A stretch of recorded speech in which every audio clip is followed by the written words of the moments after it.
So what has your role been in Idol from the beginning? I know I saw in the audition shows in Hollywood Week, you working with the contestants behind the scenes. Have you been with it this whole time? Since season one, since the beginning of season one, on American Idol, I am the vocal coach and arranger on the show. Oh, so what can we expect vocally tonight from all these kids? Because they're all coming back. You're gonna love it. Listen, they're gonna sing their heinies off. The ones who went home earlier than Scotty and Lauren are back. They're gonna be on stage. They look gorgeous. They're singing great. You're gonna love this show. Now, are you tough on them? Oh yeah, and tough love.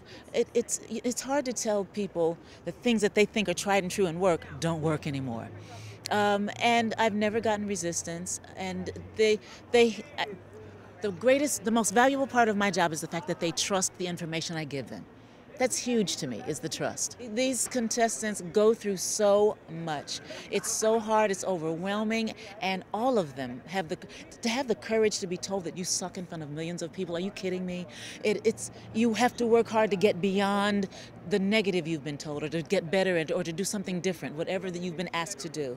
And one of the things, the phrase that I love that these contestants have used, that I've heard more than any season, is they would say, "I mean no disrespect, but." That's a good way to put it. I love that. It's when they have their, they know themselves, they know what they'd like to do, and they will take the heat, good, bad, or indifferent. If I mess it up, I mess it up. That's huge for me.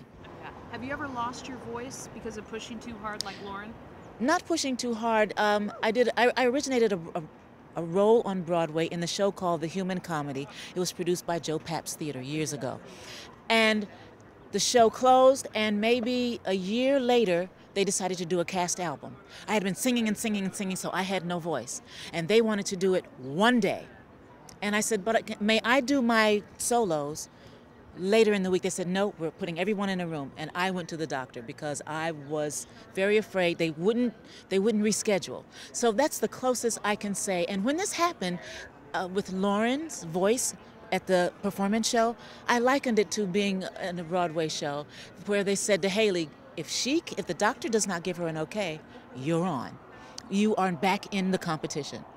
I mean, and I thought about it, said, all right, let's go. That's showbiz. Oh yes. So you want to be in showbiz, but and you were backstage with Haley, coaching her. We were on stage rehearsing with music director Ray Chu, with the executive producers Nigel Lithgow and Ken Warwick, and I was literally watching Haley go over her songs so that we could remember them just in case. And the audience is filing, and the audience is being seated. And I'm so grateful that Haley's attitude, she was very zen about it. She's like, Lauren will be fine. I will, let's sing through them, but I know she's going to be fine. There was no hysteria. I love Haley for that. She was very cool, very chilled about it. And she was a trooper about the whole thing. Now, could I ask you to sing me a little snippet of one of your favorite songs so I can hear your voice? One of my favorite songs? Just a little chorus of something. I think one of my favorites off the top of my head becomes Bonnie Raitt's "Let's Give 'Em Something to Talk About, a little mystery to figure out. Let's give 'em something to talk about.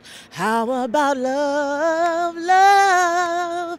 Ooh, something like that. Woo!